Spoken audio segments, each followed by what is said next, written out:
for Apple here with the tariffs? You think they skate by this, or you think they're going to get hit hard? Yeah, I think it's a bit overthought. I think long term, I don't see much of an issue. I think Apple's one of the most uniquely positioned companies, in this fight, quote unquote. I don't see it long term as a major, hit to their bottom line. What do you see playing out? Is there a way that Apple could get exempted? And if so, would that include helping other companies as well? Or does Apple actually just get a singular exemption on its own finished products? I think we don't know, in regards to what this administration will do. I think, Tim Cook having the president's ear and the president seemingly having a good relationship with Tim Cook speaks volumes. I don't believe there's many of those that exist right now as far as the relationships there, with companies of that size.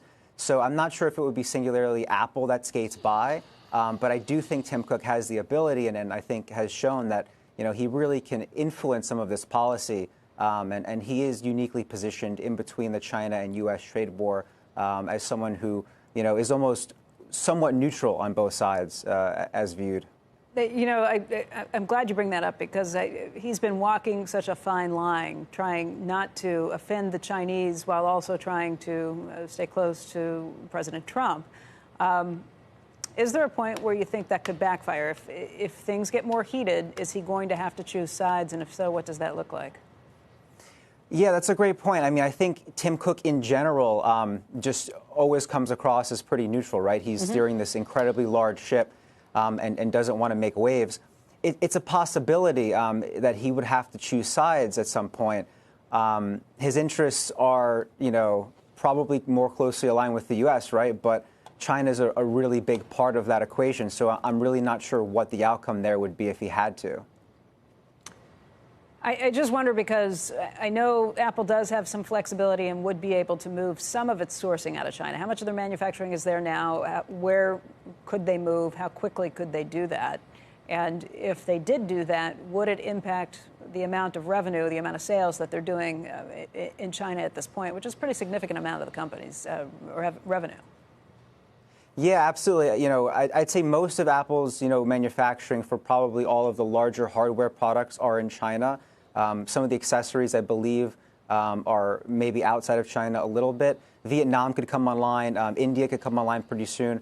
I think at most reports that I've seen is probably up to 15-20% of manufacturing, maybe a little bit more, could be moved relatively quickly.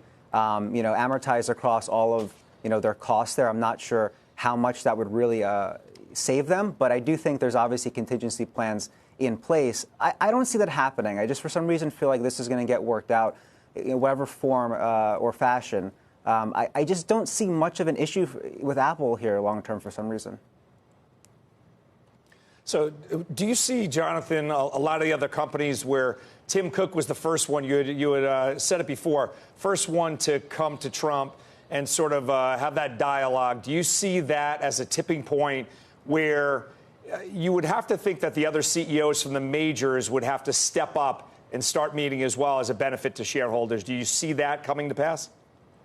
Yeah, I mean, I think, independent reports that I've heard and even, direct, just people telling me directly, there are those conversations happening. They're just not public. Whether those become public and that's, to your point, something that can kind of move the needle in the future, I'm not sure. But there is obviously that risk there of aligning yourself closely with, some of the policies that, some people are not in favor of. So I'm not sure, what form that takes.